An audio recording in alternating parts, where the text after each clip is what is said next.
It's the one you've all been waiting for. It's the pass game finally here on the Locked On Vikings podcast.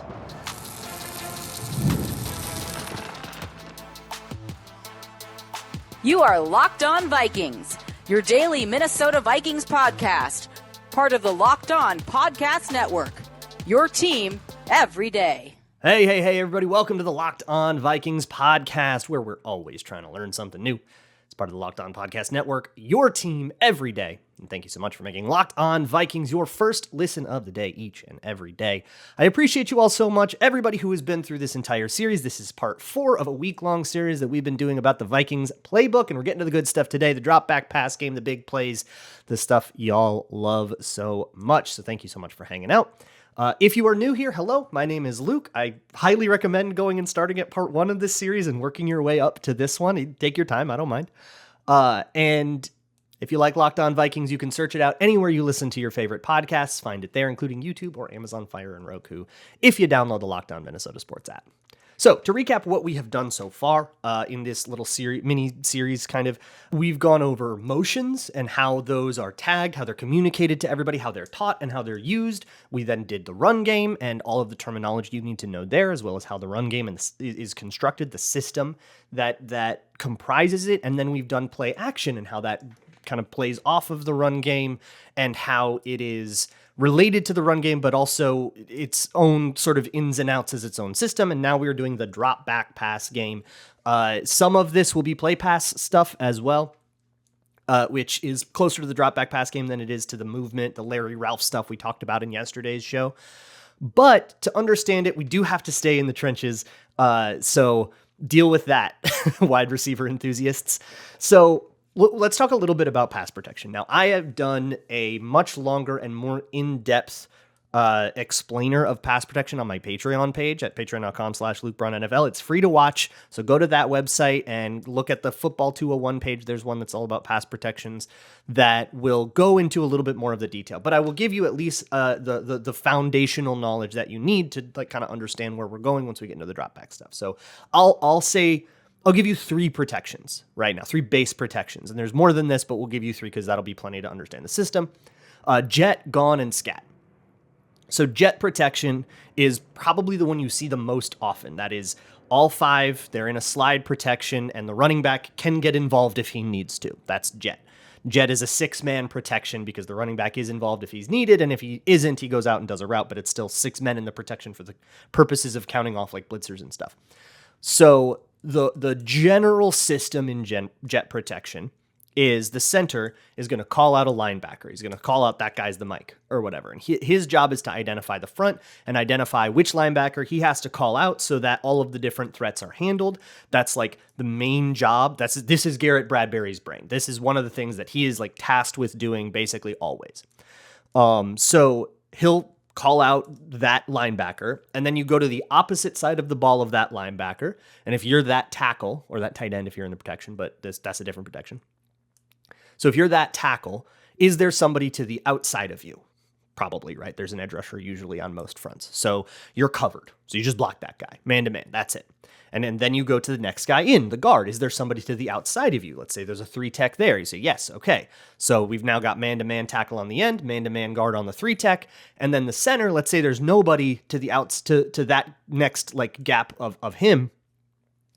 He is where the slide would start. And then the rest of the protection is part of the slide. So if the guard is uncovered and there actually isn't a 3-tech, let's say the 3-tech's on the other side, then it would be a 4-man slide. So that's generally the system, and then the running back is essentially reading out who's left over, reading like linebacker to safety probably, depends on kind of who's there. If you take the running back out of the equation and it's just the 5-man protection, that's scat. That's scat protection. It's the same thing, but with only 5 people, and the running back, that's what you would call if the running back like has to be part of the pass concept. He's going out for a route or whatever. And again, these are all drop back passes. There's usually no play action here. If you're doing play action, the protection is based on the run play. We talked about that yesterday. So if you're in scat protection and then they do send, let's say they send 6 blitzers, and somebody, that the running back would have picked up is going to be a free rusher, then he becomes hot. The quarterback is hot and he has to throw to whatever the hot is. So you're never going to call a concept that has the running back, mandatorily involved without a hot. That just kind of shouldn't happen, right? Unless you just really don't think the other team is going to blitz or something like that. Maybe you can game plan it in special occasions. But if you're in scat protection, you're going to have a hot route somewhere. If you're in jet protection, you might not necessarily have a hot route because it's kind of, look, we got 6 blockers. We got to pick this up. And if they send 7, then, we probably, there's probably a huge hole and we kind of just trust the quarterback to make that play. That's where, Brian Flores loves to stress these offenses by essentially challenging that assumption and sending 6 and 7 all the time. But if you see scat protection, or the other version of 5-man protection is gone protection, this is an empty protection. This is running back isn't even in the backfield. And that'll be big on big. You basically are just man up. You block the guy to the outside of you. If there's, say, a guy in both A gaps, so the center doesn't know which guy to block, that's just kind of a disaster. And you have to make some adjustments there kind of on the fly, but probably you're checking out of a play then, because if they're, or you're checking into some kind of blitz beater or something like that, if they're showing blitz that they're showing their hand that obviously.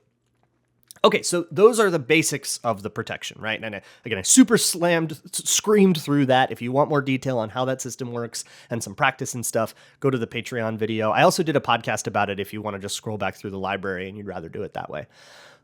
So much like run blocks, they have names for all the different kinds of situations that you can get into, right? You've got slide protections and stuff, but it's funny. All of these are like LR words that go together so that you can know the call and know which side the call is on. So for example, you have lasso and rope. You won't hear lasso and rope in the play call or at the line of scrimmage. It's more of just a language that you will use. Oh, we were in lasso. We ended up in lasso here. You don't call lasso. You end up in lasso. Lasso and rope are 3-man slide with the center breaking off if the A gap crosses face. So let's go through all the parts of that. 3-man slide, so that means we did, the tackle was covered, the guard was covered, but the center wasn't. So the center, then the other guard and tackle all in a slide together. And then let's say that the nose tackle, who's on that slide side, who should be rushing right into that slide, let's say he tries to flip over to the other A gap because of some kind of blitz or stunt or whatever he's doing. If he crosses face, center breaks off the slide and goes with him. And like if you're in jet protection and then somebody's maybe blitzing up that A gap you just opened up, the running back takes him, and now great, we got it all sorted, we figured it out. So you would say, okay, we were in lasso there, and let's say the running back missed it. And I think this actual exact situation happened with Ty Chandler in the Packers game, the last Packers game last year. And let's say we were in lasso and you didn't pick up you got to know, hey, when we're in lasso, you've got to look at that A gap guy, that's the way that word would come up is like in the film room after the fact, or as you're teaching, hey, this is our lasso. This means we're in lasso, and when we're in lasso, you've got this, right? But you end up in lasso. There's a bunch of other words. Like there's another thing where there's like 25 of these words, and I'm not going to make you memorize them all. But for example, say sink, which is the same thing as like lasso and rope, but it's for odd fronts that tend to have more guys on the line of scrimmage. So the center will have usually a head up nose, like a zero tech, and you just take him one-on-one, and then whether he goes to the left or the right, he's just your guy. And then the guard and tackle will quote unquote fan out, which is another word is fan, where they block the guy to the outside of them. But they also have to kind of make judgment calls on like what's the most dangerous man, right? If there's somebody way faster, maybe you have to get him versus like the slow D tackle or something, and you make judgment calls there. It's all dynamic enough where there's a little bit like it comes up throughout the entire book is, most dangerous man, most dangerous man, most dangerous man. That means whoever you think has the fastest path to the quarterback back. Whether it's the person with the shortest path or the person who's, if it's a defensive back and he's faster than the big slow nose tackle, maybe you block the defensive back instead and you let the nose tackle try to run down your quarterback. That's most dangerous man. And that is very much a subjective thing in some cases. Not a lot of cases though. Like it's usually you pretty much prioritize the guy to the inside because the guy to the outside is going to have a longer path to the quarterback. And unless the speed difference is really dramatic, which doesn't come up a lot, you pretty much just go to the innermost guy. Except in certain calls that tell you, like fan, that tell you to do it differently. That you would use for if there's, say, somebody threatening blitz on the edge, like a very obvious blitzer on the edge.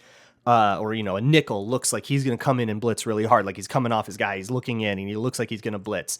You would fan. And you can communicate these things to each other. O-line can. They can tap their hip. They can, tap each other. They can put their, tap their helmet. You'll actually see the Vikings linemen do that a lot. They'll tap their helmet, which I think early in the Kevin O'Connell era, you saw, I think, more of that. And I think that was, I've got this guy. That you'd see them tap their helmet and then point at a guy, and it just says, I have him. And it's just a way to kind of say, hey, if you thought I had him, you're in the right place. And if you thought you had him, something is wrong. You have to rethink where you're at. And it was a way to kind of communicate and get people on the same page pre-snap. But that's all very detailed and very in the weeds, and also will change a lot because obviously if you're a D lineman and you see somebody tap their helmet and point at you, you're like, okay, well, now I know who's blocking me, and you can maybe even take advantage of that. But the other one I'll say is dual, which I've called 5-0 protection. That's a more universal word for it, 5-0 protection. That's pretty much big on big. And again, focus is blocking to the outside. So there's more pass pro stuff that I have to get to, as well as the actual entire route tree. Not the entire, there's like 80 routes, but the system of the route tree and how that all kind of pulls together. So we got a lot to talk about coming up. Today's episode of Locked On Vikings is brought to you by eBay Motors. Passion, drive, and patience is the formula for winning championships and keeping your car alive. Look, if you love your car, like so many people do, look, everybody needs their car, right? It's how you get from point A to point B. It's how you get to work. So take care of that thing. And whether that means expressing yourself with something like a cool LED light or something that it actually needs under the hood to help get you from point A to point B, eBay Motors has you covered with over 122 million parts for your car. And with eBay Guaranteed Fit, that part is guaranteed to fit your ride every time or your money back. No confusion with the make and the model and oops, I got the part for the wrong year. eBay's going to handle all that for you. Keep your ride or die alive at ebaymotors.com. Eligible items only. Exclusions apply. eBay Guaranteed Fit only available to U.S. customers. Keeping it going here with the Locked On Vikings podcast. Thank you so much for hanging out and listening to this entire series. If you've made it this far, I hope you've learned something, at least. I hope there's something that you've retained that can help you. If you want more traditional Minnesota sports talk, check out Locked On Minnesota Sports on YouTube. Let's move on to some of the other alerts that you will have in these pass protections. So, for example, fire. That will alert edge pressure. That if an edge is coming off, you would I don't think you would hear fire, but you would say, oh, hey, we had fire here. Sort is another interesting one that tells the tackle to abandon his outside responsibility. So usually if he's supposed to be on the edge rusher because he's covered by him, but then sort is if somebody comes up through that B gap and let's say it's a 4-man slide. So the tackle is going to be on an island against this edge rusher, but another player is going to come to his inside. He's got to let that edge rusher go and go get the blitzer who has the shorter path to the quarterback, and you'd call that sort. Sort is the name for that particular interaction. Does that make sense? So you say, oh, we should have had sort here. If that guy came through unblocked, you would be able to say, we should have had short here. And that works as a shorthand to make those sorts of conversations go a lot quicker in the meeting rooms where you have very, very limited time all week long. Joint is another one. You'll hear joint. That's an actual chip instruction. You would hear like Y joint there, and that means the Y is supposed to chip the edge. And again, there's like 25 of these for every iteration of, this one gap getting stressed when the slide is over here, and like all these little situations that can come up, and they all have a name, and you don't have to learn any of them. I will say one that I really like, which is Lion and Ram. That picks a particular linebacker. Like let's say there's a linebacker that loves to blitz. Or like a Jamal Adams type that is always going to be a blitzer, and he's coming up on the right, and you'd make a Ram call and say, if Jamal Adams walks up, it becomes Ram, and that tells the running back to focus on that guy, and it like changes where the slide is over to that guy to essentially never get that particular blitzing guy into a man-on-man situation, which is what the defense wants. I really like that one. But I know you're not here for blocking, which...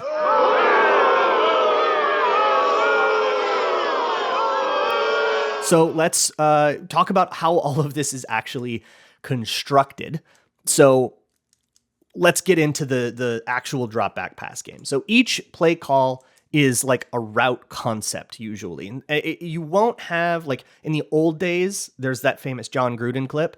In the old days, you would have OCs would call every route individually, and they could basically just paint route concepts on the fly, and just tell, okay, the X will run a 6, the Z will run a 7, the Y will run a 2, and you'd say 6, 7, 2, and that would like be a play call, and you basically get an individual instruction for each receiver. But it would make these play calls like 30 words long, especially if you ever wanted to adjust anything, if you wanted to do any motions, if you wanted, we're already like 15 words long, and we're already using some shorthands here. And so these route concepts will like put routes together. And the other thing, and I think again, here's where the genius is, where they consolidate a lot of complexity, but it's simple to learn. It's difficult to deal with, but simple to learn. Is in the actual route tree as well. So you'll have 2 or 3 routes called in combo as a shorthand, and that's your route concept, right? I've heard dragon is a really common word. It's not the word that these playbooks use, but it's slant flat is just dragon. So you'd say one word and you gave 2 people an instruction, right? Nice to consolidate, and it's easy to memorize and all that. But I think the real meat of this lies in the route tree pages themselves that give you all of the specific instructions. So if you're a receiver, this is the part you basically have to be able to recite word for word. So I'll give you the one for choice, right? And this has been the same for years, by the way, in multiple different playbooks. I promise you I am not blowing up anybody's spot here. But choice is like the main staple. This is the day one. This is the first play call that you will install on day one of OTAs. And the choice route itself, first off, slightly miss the count. Give yourself a beat. This is going to be a timing thing. And you'll pair this with a 3-step drop with the quarterback. So in the little play thing, you'll have a number on the quarterback's little circle, and that'll tell you where what depth of drop back you're supposed to have. And then the quarterbacks will know in their special, annexed, their special appendix will say, hey, on a 3-step drop, it's supposed to take this long, and here's how you need to rhythm it, and they're going to work on that, which is, by the way, one of the things that JJ McCarthy is trying to learn right now, and one of the things that's keeping him on the 3s is that he's super new and getting used to that, which is to be expected. So, okay, so you slightly missed the count to get the comments. You push 4 to 6 yards with a 3-way go. So that means that you can go left, you can go right, or you can turn around. If you get zone, you just call it a curl. You just find the soft spot and go. You'll also stem that toward that soft spot in the zone. But if you get man, if he's to your right, you go left. If he's to your left, you go right. Pretty easy, right? And then it goes on. It says, must beat the man over you. If you win inside, take the big play. QB's responsibility to prevent the blow up hit, find a soft spot versus zone. So isn't that interesting? Now, if you watch some TJ Hawkinson highlights from last year, you will see him converting a bunch of 3rd and longs on choice. People called it Y delay. I think that's just the delay there is just how they do choice. So I think it is just Y choice.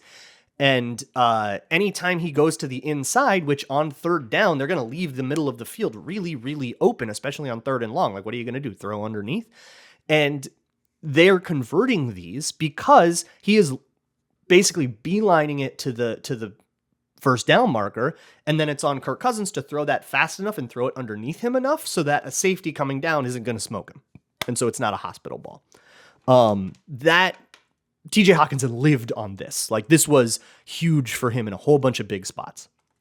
And having Hawkinson be the main choice player was a major way that the Vikings offense changed once he got here in the middle of 2022, so that Justin Jefferson didn't have to be that guy and could kind of go for bigger plays, could run deeper routes and kind of be could go for more explosive things. And it unlocked a lot of really cool stuff.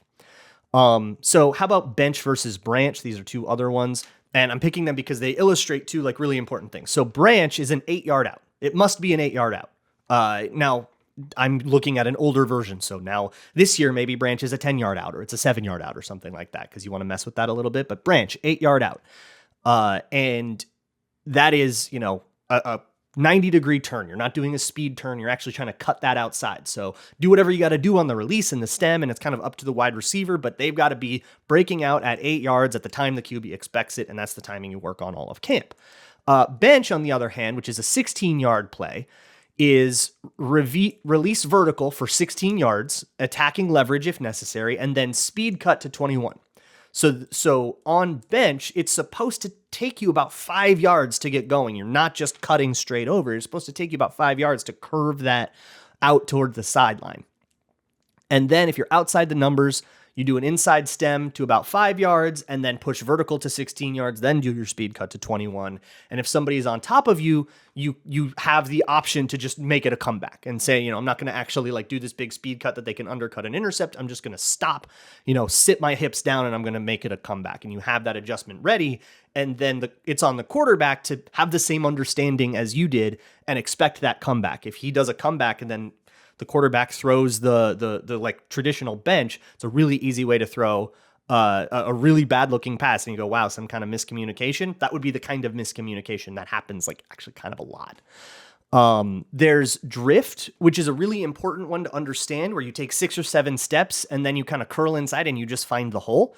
So the actual angle there isn't specified for you. It's just like find green grass and get to it. That's a huge one. Drift for all of these offenses has been an absolute nightmare defensively to handle. It's been a huge staple and a really, really clutch play. Backside digs, you might have heard. That's probably they're talking about drift. A big one on play action as well, where you're sucking the linebackers up and then attacking the hole that they vacated. And then through is another one I wanted to go over because you'll have, again, kind of 1 high versus 2 high reads. So through is a post, or it looks like a post, basically. It's a seam. If you see 1 high, you basically run a post and you try to cut it underneath that single high safety, whether it's cover 3 or cover 1. That guy's probably way deep and you cut it underneath him and try to catch it in front of him. If you see 2, you want to like break it off at a little bit higher of an angle and split those safeties instead. And then again, the quarterback has to be on the same page as you. Through is another big time shot play for the Vikings and for the 49ers and for the Dolphins and for all of the teams that use this, the Packers as well. Through helps a lot because doesn't matter what safety structure you're in, that route should be there unless, you run it wrong or unless the safety nails down on it properly. That's just some examples of the route tree. Now let's try to put this together into some actual concepts and strategies that then you can sort of understand how this all gets put together and stresses defenses.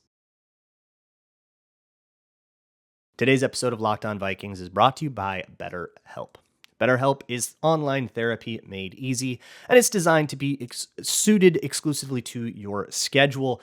If you have to do it from home, if you have to do it at this time or that time because of when you work, all of that is totally fine. You can do it by phone, by video, whatever you're comfortable with and whatever works for you. And BetterHelp is going to work to get you hooked up with a therapist that works for you. And even if it isn't right, you can change at no additional cost.